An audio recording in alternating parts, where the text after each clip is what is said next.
Namaku Han Ji-eun, dan aku hanyalah seorang pegawai administrasi biasa di lantai 7 Lumi Record, perusahaan fashion paling bergengsi se-Korea Selatan. Aku bukan siapa-siapa, tak cantik luar biasa, tak pandai menarik perhatian, tapi aku selalu datang paling pagi dan pulang paling akhir, semua karena satu alasan, ibuku. Ji-eun, kamu sudah makan? Jangan cuma kopi saja pagi-pagi begitu. Suara Honi dari bagian keuangan menegurku dengan lembut. Aku tersenyum sambil menggenggam cangkir kopi instan. Aku sempat makan roti tadi. Terima kasih, Honi. Kenyataannya, aku memang hanya makan roti sisa semalam. Uang bulanan sudah hampir habis, karena aku harus menyicil tagihan rumah sakit ibu yang makin lama makin membengkak. Penyakitnya semakin kompleks, tapi aku tak bisa menyerah. Tidak sekarang. Pukul 8.55 menit.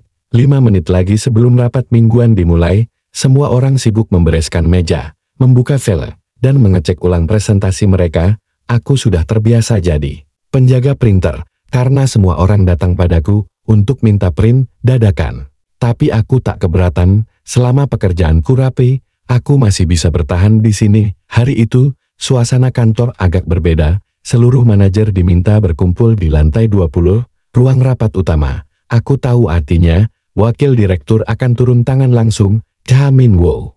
Nama itu seperti mantra, yang membuat semua pegawai wanita menegakkan punggung dan memeriksa lipstik.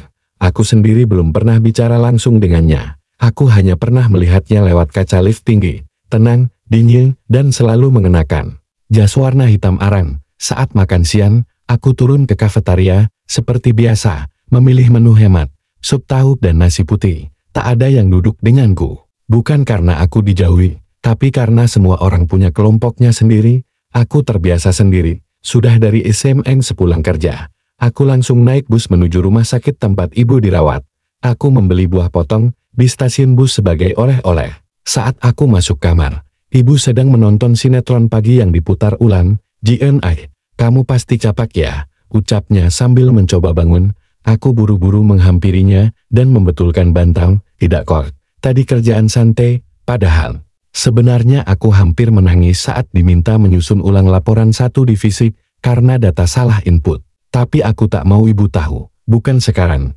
Ibu menggenggam tanganku. Kamu anak baik. Kalau ibu sembuh nanti, ibu akan bantu kamu kejar mimpimu. Aku tersenyum. Tapi aku tahu, aku tak punya mimpi. Yang aku punya hanyalah tanggung jawab. Malam itu, aku mengecek kembali saldo di aplikasi bank. Tersisa 48,000, cukup untuk 2 hari ke depan. Aku memejamkan mata dan menarik napas dalam-dalam. Di luar sana, lampu-lampu kota Seoul berkelap-kelip seperti bintang. Kupikir hidupku akan terus begini saja tenang, sederhana, dan diam-diam keras. Aku tak tahu bahwa mulai esok hari, seluruh kantor akan melihatku dengan tatapan berbeda. Dan itu bukan karena pekerjaanku. Hari itu dimulai seperti biasa. Aku datang pukul 7.30 menit, sebelum siapapun menginjakkan kaki di ruang administrasi. Seperti biasa, aku membuat kopi untuk diriku sendiri dan menyapa mesin printer dengan doa, hari ini, jangan mogok ya. Tapi begitu pukul 9.10 menit, saat lift lantai eksekutif terbuka, semuanya berubah. Langkah kaki cepat terdengar di lorong, suara sepatu kulit tajam dan teratur. Semua orang secara refleks berdiri. Aku pun ikut bangkit dari kursi, walau aku tidak tahu kenapa. Sampai aku melihat siapa yang berjalan ke arahku. Cha Min-woo, wakil direktur, bos besar, dan untuk pertama kalinya, dia berhenti di depan mejaku. Aku bisa merasakan seluruh lantai 7 menahan napas bersamaan. Han Ji-eun, ya? Suaranya dingin, tapi dalam. Jantungku berdebar. Iya, Pak Wakil Direktur. Dia mengangguk ringan. Ikut saya ke lantai 20, ada dokumen yang hanya bisa kamu bantu rapikan. Aku bingung, kenapa aku?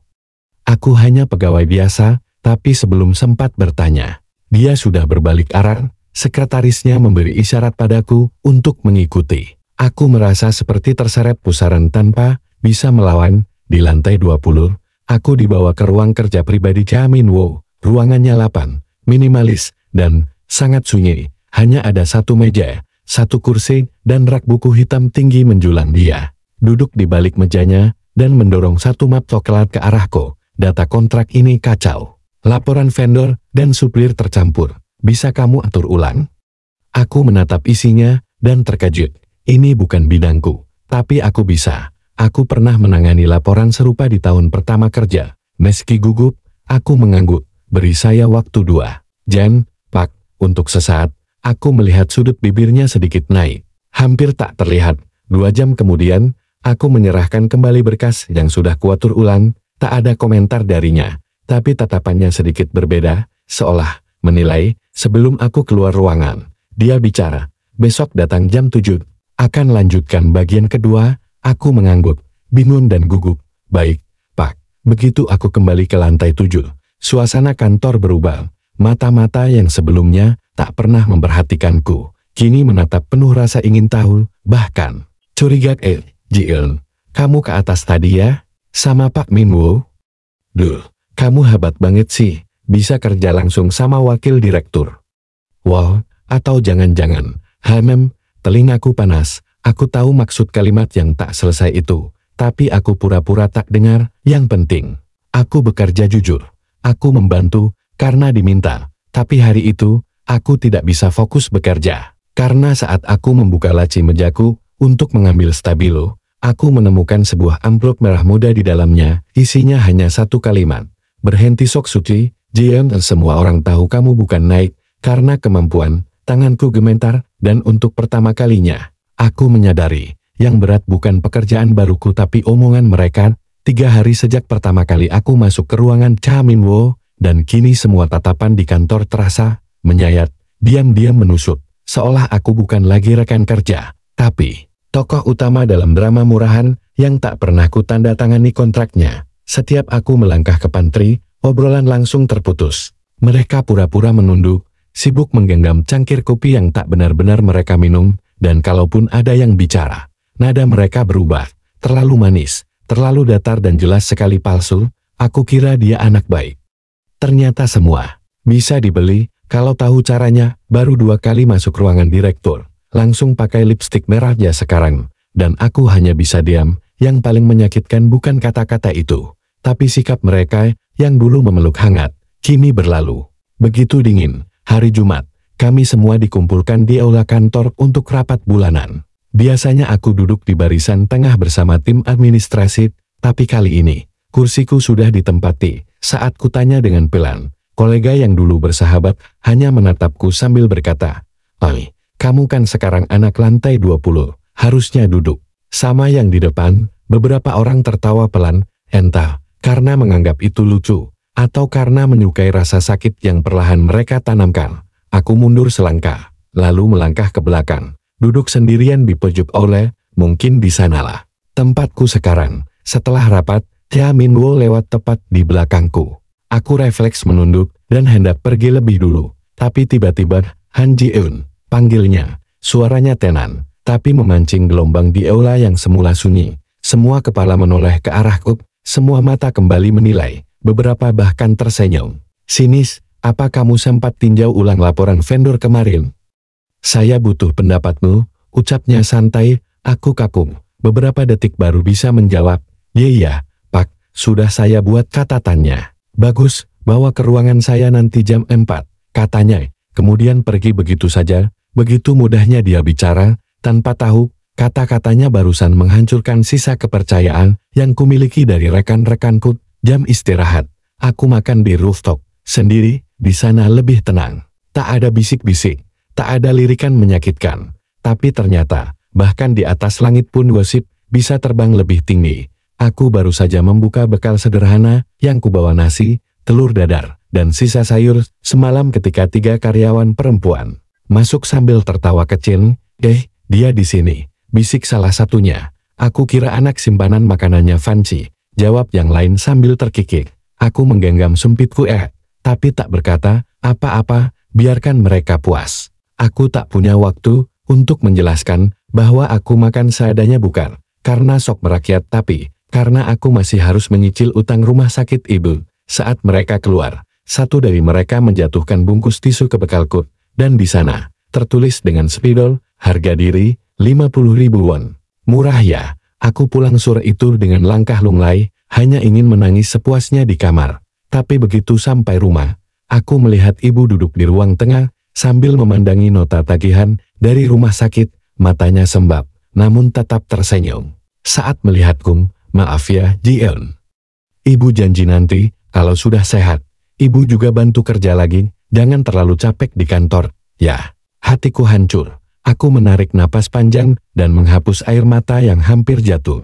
Tidak, aku tidak boleh menyerang. Kalau harga dari menyelamatkan ibu adalah disalahpahami, maka biarlah dunia terus salah paham. Kupeluk kalimat itu erat-erat di dalam hati, seperti baju hangat di tengah badai salju, tapi yang tak kusangka badai itu ternyata belum sampai puncaknya. Senin pagi, aku datang ke kantor lebih awal, ingin menghindari tatapan sinis dan berharap bisa tenggelam dalam kerja sebelum siapapun sempat mengomentariku. Tapi saat aku tiba di meja, langkahku terhenti. Ada selembar amplop coklat di atas keyboard. Tidak beralaman, tidak bernama, tapi isi di dalamnya. Tanganku bergetar saat membukanya. Isinya bukan surat, melainkan foto-foto. Foto aku sedang berdiri di depan ruangan Direktur Cha Min-woo. Foto saat aku keluar dari lift lantai 20. Foto saat dia memberiku map di lobi. Sudut-sudut pengambilan fotonya mencurigakan, diambil diam-diam, sengaja, diberi tanda lingkaran merah. Seperti bukti kasus kejahatan. Dan ada catatan di balik salah satu foto. Masih bilang gak ada hubungan spesial? Napas terasa berat. Lantai di bawahku seperti bergoyang. Siapa yang melakukan ini? Hari itu, aku berusaha bekerja seperti biasa, tapi bisik-bisik mulai makin jelas terdengar. Bahkan saat rapat divisi, ada yang berani bersuara, ada yang tahu. Kenapa laporan vendor dikirim langsung ke Pak Cha sekarang? Biasanya lewat kepala divisi, bukan? Tanya seorang karyawan pria, matanya menatapku, lurus, sinis dia mungkin. Jalurnya sekarang beda, lewat hati, bukan lewat atasan. Celetuk seorang perempuan yang duduk di ujung. Tawa meledak, aku membeku. Pimpinan rapat diam saja, hanya tersenyum seolah itu hal biasa. Tapi yang paling menyakitkan adalah saat aku melihat foto-foto dalam amplop tadi. Kini disebar di grup anonim kantor, judulnya, terbongkar. Siapa yang sebenarnya naik jabatan? Karena kerja keras, dan siapa yang naik?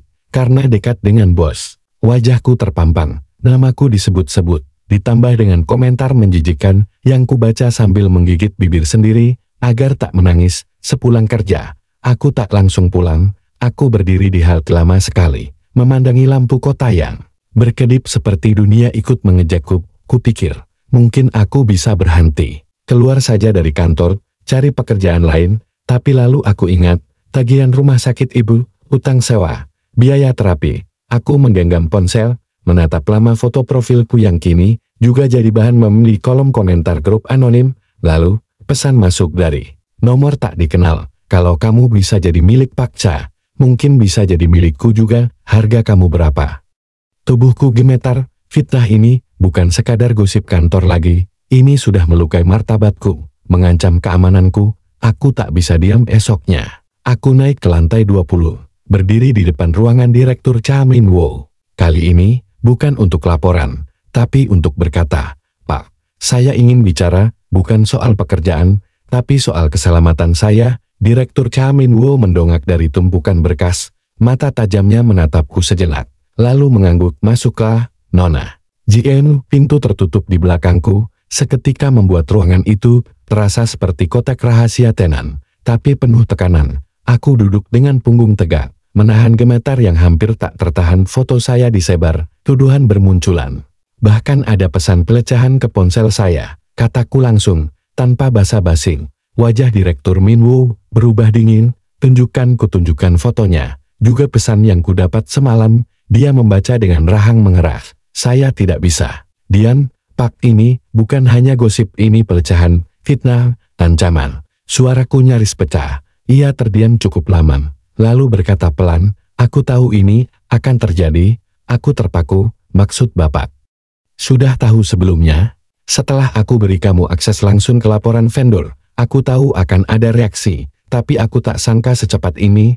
Aku terdiam, menunggu kelanjutannya, tapi Direktur Cha berdiri dan melangkah ke jendela. Ada orang-orang di perusahaan ini yang akan melakukan apa saja untuk menjatuhkan siapapun yang menghalangi mereka naik. Kamu hanya jadi korban yang kebetulan terlalu rajin dan terlalu dekat denganku.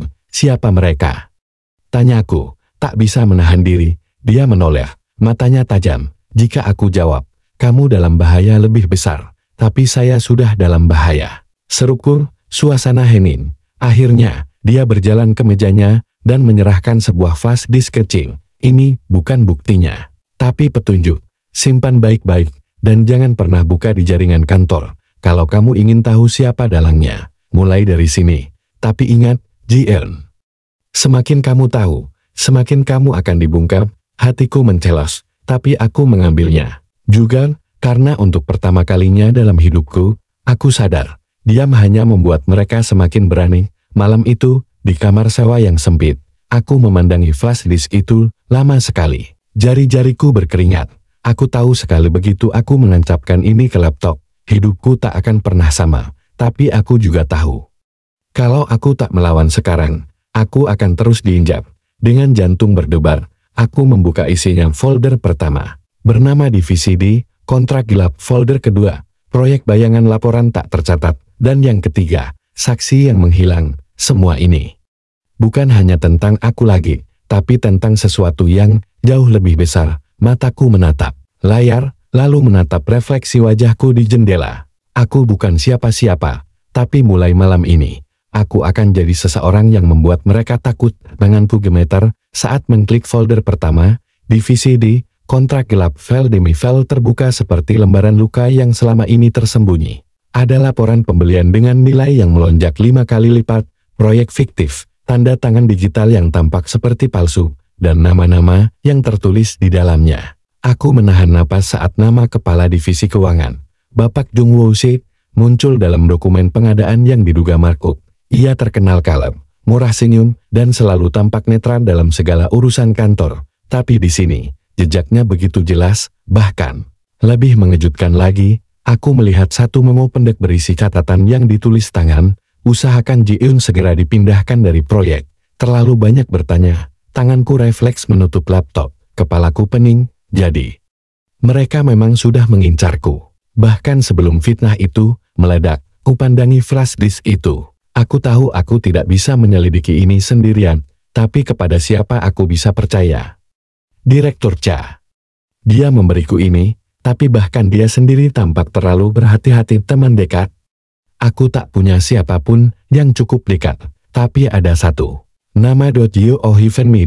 Dia mantan staf IT di kantor yang sempat resign setahun lalu, karena alasan pribadi. Tapi aku tahu, saat itu dia sempat curiga sistem kantor dimanipulasi, dan dia, satu-satunya orang yang pernah bilang padaku, kamu orang jujur terakhir di kantor itu, Ji-eun. Keesokan harinya, aku menemuinya di sebuah kafe kecil di Ganap. Ji-eun.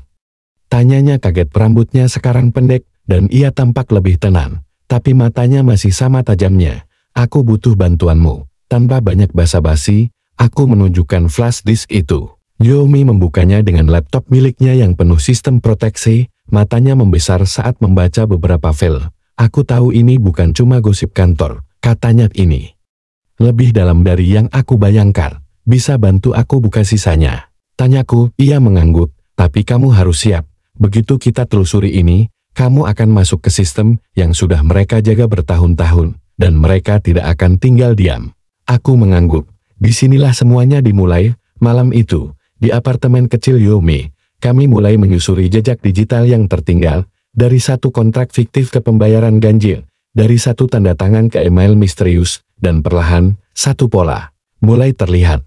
Ada satu proyek bernama Elysian dituju yang terus disebut-sebut, tetapi tidak pernah muncul di laporan publik perusahaan. Proyek yang menyedot dana puluhan miliar, tetapi tidak ada bangunan, tidak ada laporan resmi, bahkan tidak ada foto lapangan. Ini proyek hantu, kata Yomi pelan. Aku yakin inilah sumbernya. Semua kekacauan, semua korupsi, semua ancaman yang kamu alami berakar di sini. Aku menatap layar dan akhirnya berkata, kalau begitu, kita gali sampai ke akar. Yomi menatapku dalam-dalam. Kalau mereka tahu kita sedang membuka ini, kamu sadarkan, kita bisa dipecat, atau lebih buruk, mereka bisa membuat hidup kita menghilang dari sistem. Ji-eun, aku menarik napas panjang. Aku sudah kehilangan reputasiku. Kalau aku harus kehilangan yang lain untuk kebenaran, aku siap.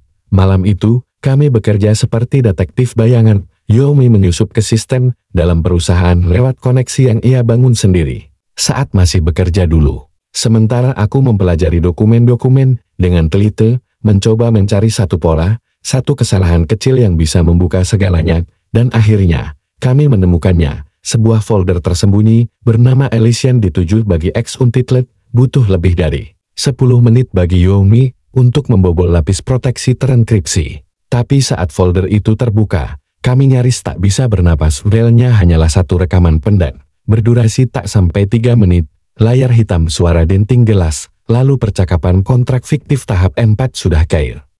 Sudah, lewat anak magang, yang kita rekrut kemarin, dia nggak sadar kok. Bagus, pastikan Ji-eun nggak pernah tahu tentang lokasi utama, dia terlalu lugu. Tapi berbahaya, aku menutup mulutku, menahan tubuhku yang mulai bergetar itu. Suara Pak Jung dan yang satunya. Aku mengenalnya juga. Wakil Direktur Lee. Mereka menyebut namaku. Mereka takut padaku. Ada wajah yang terekam dari pantulan kaca, kata Yomi sambil memperbesar bagian video, dan memang, samar tapi jelas sosok dua pria berdasi, bersulang dalam ruangan gelap.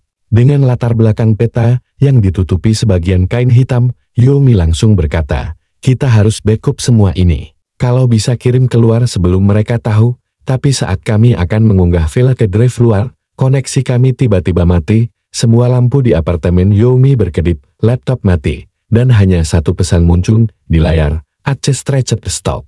No, kami saling pandang, tidak ada waktu untuk panik. Yomi bergegas mencabut flash disk. Kita harus keluar dari sini. Kami berlari menuruni tangga darurat. Jantungku berdetak cepat bukan karena takut akan ketahuan, tapi karena perasaan yang aneh. Seseorang sedang mengawasi kami benar saja. Saat kami keluar ke gang belakang, sebuah mobil hitam dengan kaca gelap melaju pelan, mengikuti kami beberapa meter lalu berhenti. Sudah busuk, maka kebenaran harus keluar dari dalam. Aku memegang erat flash disk di genggaman ini satu-satunya peluru yang kupunya, dan aku tahu, jika ku tembakkan sekarang, aku tak akan bisa kembali menjadi Ji-eun yang dulu. Yomi menatapku. Dari seberang meja kaf kecil yang kami datangi pagi-pagi sekali, masih berkeringat setelah malam panjang kami yang seperti film konspirasi. Kita kirimkan ke media independen yang nggak bisa dibeli. Katanya mantap, aku punya kenalan, namanya Kang Seho. Dia wartawan lepas, dan dia pernah membongkar kasus pemalsuan data di kementerian 2 tahun lalu. Aku mengangguk, kapan kita bisa bertemu dia? Sekarang juga, jawab Yomi, dia sudah dalam perjalanan. Untuk pertama kalinya, aku merasa langkahku benar. Ini bukan soal balas dendam, ini tentang membuka mata banyak orang termasuk diriku sendiri. Sekitar 1 jam kemudian, seorang pria datang. Tubuhnya tinggi, kurus, dengan wajah yang tampak lelah, tapi tajam. Dia duduk di hadapan kami, memperkenalkan diri, tanpa basa-basi. Apa yang kalian miliki, bisa menimbulkan badai besar, katanya setelah melihat isi flash disk. Aku mengangguk. Aku siap. Dia menatapku lekat-lekat. Apa kamu sadar? Begitu ini keluar, hidupmu tidak akan pernah sama lagi. Nama wajar. Semuanya akan jadi sorotan. Aku menjawab dengan suara rendah.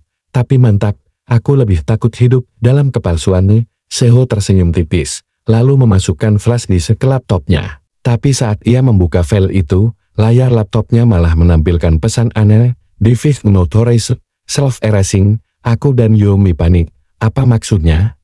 Seho mencoba menghentikan proses, tapi semua file terhapus sendiri satu persatu. Dalam waktu kurang dari 10 detik semuanya lenyap. Aku baru saja melihatnya tadi pagi.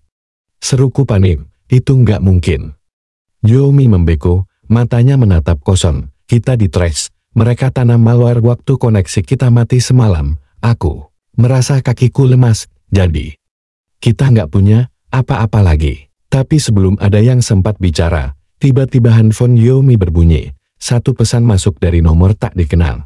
Jangan percaya siapapun, bahkan yang duduk di sampingmu. Aku langsung menoleh ke Yomi. Dia tampak terpukul. Tapi tidak. Menyangkal, tangannya bergetar. Ji-eun. Aku minta maaf. Dunia serasa runtuh saat dia berkata pelan. Mereka mengancam ibuku. Kalau aku nggak bantu mereka pantau gerakmu, mereka akan memindahkannya dari rumah sakit ke tempat yang nggak bisa kutemukan. Hatiku hancur jadi. Sejak Kapan kamu bukan dari awal? Potongnya cepat, aku benar-benar mau bantu kamu, Ji-eun. Tapi malam itu, setelah kita temukan file itu, mereka datang. Aku nggak punya pilihan, aku menutup mata, mencoba menahan amarah, kesedihan, kekecewaan. Semuanya bercampur jadi satu, tapi aku tahu, di balik pengkhianatan ini, Yomi juga korban, seperti aku, dan itu artinya, hanya ada satu orang yang bisa kusandarkan sekarang diriku sendiri, aku berdiri. Aku akan tetap bicara. Tanpa bukti pun, aku masih punya suara. Yomi menatapku dengan air mata yang mulai jatuh. Maaf Ji-eun. Tolong tetap bertahan, aku berjalan keluar dari cafe itu, dengan hati berat, sendiri, dihianati, tapi tidak kalah. Aku akan hadapi semuanya, karena, walau semua usahaku gagal, masih ada satu langkah terakhir, yang bisa kupilih, dan itu, akan mengubah segalanya. Kupandangi langit Seoul yang kelabu dari jendela bus yang bergerak pelan. Tanganku dingin, kepalaku masih penuh suara-suara yang bertabrakan. Tapi ada satu hal yang tetap jelas, aku harus bicara, aku harus bersuara, tak lagi melalui file, tak lagi melalui perantara, langsung, terbuka di depan publik. Setibanya di depan gedung stasiun TV tempat ayahku dulu pernah menjadi pembicara seminar nasional, aku menarik napas panjang, anehnya, meski tubuhku gemetar. Hatiku justru terasa lebih tenang dari sebelumnya. Kupakai blazer biru tua warisan ibuku, dan menyelipkan sebuah catatan kecil ke saku dalamnya. Aku tahu tak akan ada yang mengundangku masuk. Tapi aku tahu hari ini, akan ada segmen suara masyarakat tayangan langsung dari halaman luar stasiun TV, yang dibuka untuk siapapun bicara. Biasanya diisi curhatan biasa, tapi aku punya rencana lain. Sambil menunggu, aku menyelinap ke barisan paling depan, tepat di belakang kamera. Presenter perempuan yang cantik menyapa penonton dengan suara merdu. Baiklah, kita beri kesempatan satu orang lagi untuk bicara. Silakan, siapa yang ingin berbagi? Tanganku terangkat, aku maju. Beberapa orang menoleh, aku tahu wajahku belum dikenal publik. Tapi setelah hari ini, mungkin semuanya akan berubah. Aku berdiri di depan mikrofon. Presenter itu tersenyum menyemangati. Namaku Ji-eun, ucapku, suaraku sedikit serak. Dan aku punya sesuatu yang penting untuk disampaikan, tentang Yongjin Holdings. Terdengar bisik-bisik kecil, kamera tetap menyala, kru TV mulai menoleh pada produser mereka. Tapi aku melanjutkan, sebelum mereka sempat memotong beberapa bulan lalu, aku dipekerjakan sebagai salah satu staf kreatif di sana. Tapi yang kutemukan, bukan sekadar desain produk, aku menemukan sistem yang menutupi banyak hal, dari manipulasi data CSR, pencucian pajak, sampai dana gelap yang mengalir ke nama-nama yang Anda kenal di pemerintahan. Kamera mencoba bergeser, tapi beberapa penonton justru merekam dengan ponsel. Saya tahu, saya bukan siapa-siapa, tidak punya bukti yang bisa saya tunjukkan saat ini, tapi saya pernah melihat semuanya, dan saya tidak bisa diam lagi. Tiba-tiba, dua pria dengan jas gelap mendekat dari arah kanan. Kru mulai panik. Presenter mencoba menutup acara, tapi suaraku tetap mengisi udara. Jika saya dicemarkan nama baik, itu bisa saja terjadi. Tapi saya tidak akan diam, jika saya dipaksa menghilang. Saya ingin kalian tahu, bahwa saya tidak gila, saya hanya menyampaikan kebenaran yang selama ini ditutupi. Tangan pria keamanan menyentuh lenganku, aku memandang langsung ke kamera tepat, ke mata siapapun yang menonton siaran ini di rumah, di kantor, atau bahkan di dalam perusahaan itu sendiri. Kalian tahu saya benar, dan kalian bisa memilih, tetap diam atau ikut bersuara. Mikrofon ditarik dariku, layar TV berubah jadi logo saluran, siaran dipotong, tapi sudah terlambat. Rekaman amatir dari para penonton langsung menyebar di media sosial. Cuplikan 58 detik itu sudah menyebar seperti api di ladang kering. Tagar-pagar aku percaya Jin mulai naik di trending, dan saat ku tinggalkan halaman itu, dengan langkah gemetar, ponselku mulai bergetar tiada henti. Pesan pertama masuk, saya dulu staf bagian audit internal. Saya juga tahu, saya ingin bicara. Aku menahan napas, pertempuran belum selesai, tapi aku tak lagi sendiri. Tanganku masih gemetar saat membaca pesan itu. Ponselku terus bergetar, satu demi satu notifikasi masuk dari akun anonim, mantan pegawai, hingga mahasiswa yang pernah magang di Yongjin Holdings. Aku saksi transfer fiktif antar cabang, tapi aku tak pernah berani bicara. Aku kehilangan pekerjaan setelah menolak memanipulasi laporan. Aku percaya padamu, kau tidak gila. Mereka yang takut pada kebenaran, untuk pertama kalinya sejak aku menginjakkan kaki di Korea, aku merasa tidak sendirian. Di balik layar, ada banyak yang terbungkam dan kini, mulai bersuara. Aku pun membuat grup daring rahasia beranggotakan mereka, yang berani menunjukkan identitas. Kami menamai diri kami, Suara Pertama, bukan karena kami paling tahu, tapi karena kami memulai, dalam sepekan, kami sudah memiliki 18 anggota aktif. 5 orang memiliki bukti kuat berupa email internal, slip transaksi palsu, bahkan rekaman rapat internal yang menyebut praktik korupsi berkedok bonus proyek. Namun di balik semua semangat itu, rasa takut masih menggantung. Salah satu anggota kami, Hyun Woo, mantan kepala akuntansi cabang Busan, menghilang setelah mengirimkan file penting lewat Google Drive, tak bisa dihubungi, nomornya nonaktif. Ibunya mengaku ia sedang cuti mendadak ke luar negeri. Kami tahu, kami sedang bermain AP. Malam itu, aku duduk sendiri di atap gedung kecil tempat kontrakanku berada, memandang ke arah gemerlap kota yang terlihat begitu damai. Padahal di bawahnya, ada kegelapan yang berlapis. Langkah kaki mengejutkanku. Seo Jin muncul, membawa 2 gelas kopi kaleng dan jaket tebal. Masih berpikir mau mundur? Tanyanya. Duduk di sampingku, aku menggeleng. Justru ini saatnya melangkah lebih dalam. Kalau bukan kita, siapa? Seo Jin membuka laptop. Aku punya ide. Kita buat konferensi pers bukan yang biasa, tapi live streaming. Dari tempat rahasia, kita tampilkan semua bukti. Tapi juga buka hotline anonim bagi publik untuk mengirim data serupa. Aku menatapnya lekat-lekat. Kalau ini gagal, kita bisa dicemarkan, bahkan diancam. Dia tersenyum samar. Tapi kalau berhasil, bukan cuma satu perusahaan yang runtuh. Mungkin, sistem yang menyuapinya juga akan ikut goyang. Dan malam itu, kami mulai merancang sesuatu yang lebih besar dari sekadar pengakuan. Kami menyusun file bukti.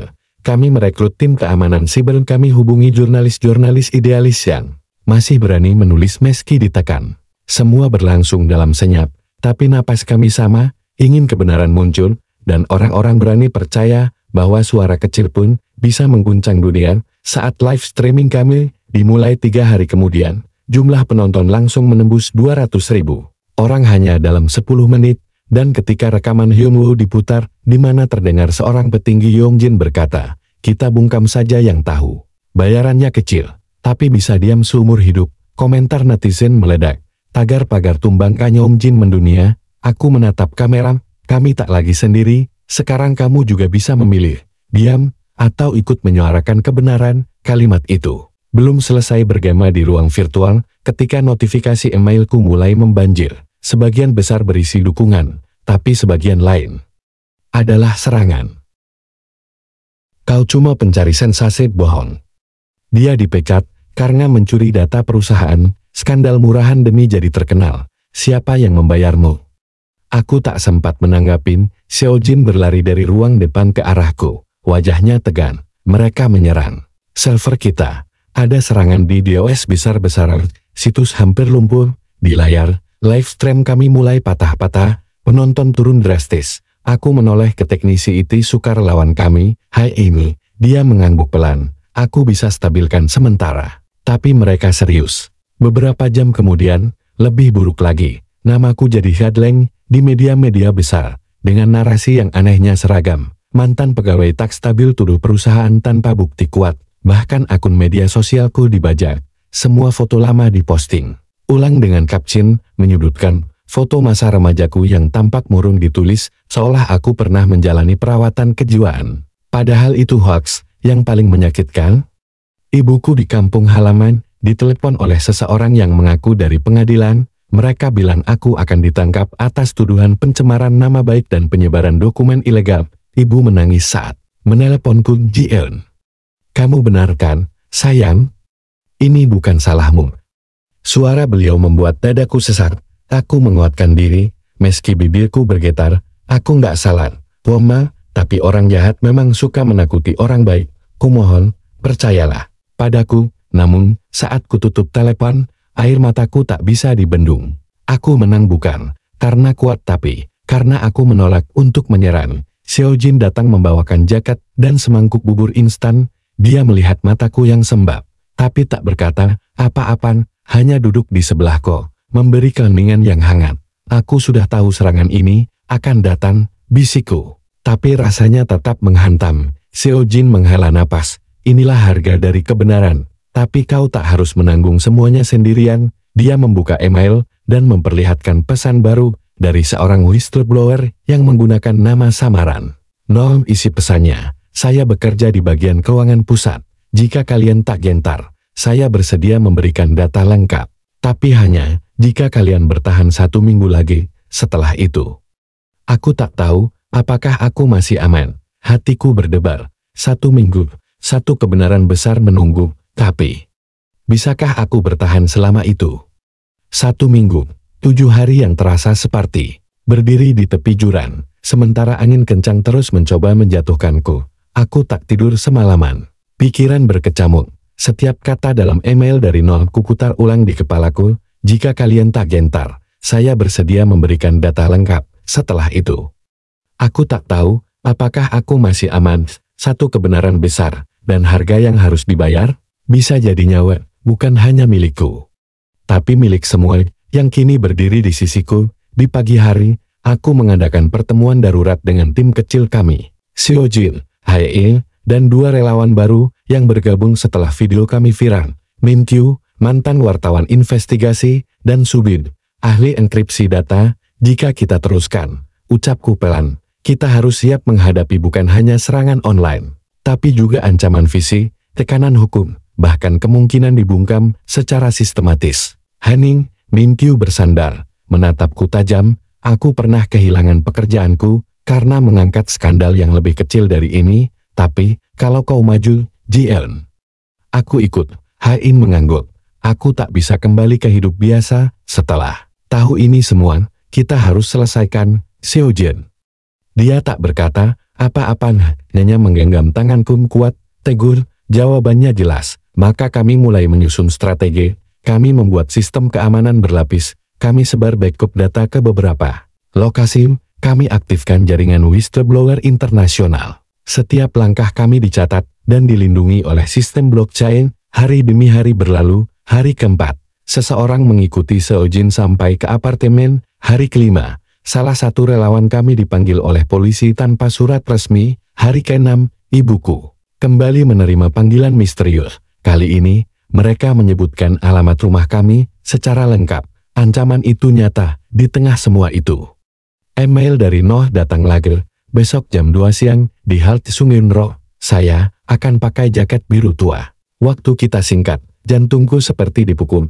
Ini dia, bisikku, penentu segalanya. Malam itu, aku berdiri di balkon, memandangi lampu kota Seoul yang dingin dan samar. Angin musim gugur menusuk kulitku. Seo Jin datang membawa selimut, menyelimutiku diam-diam. Tak perlu takut, katanya. Aku menatap matanya yang jujur. Aku bukan takut pada mereka, Seo Jin. Bisikku, aku takut.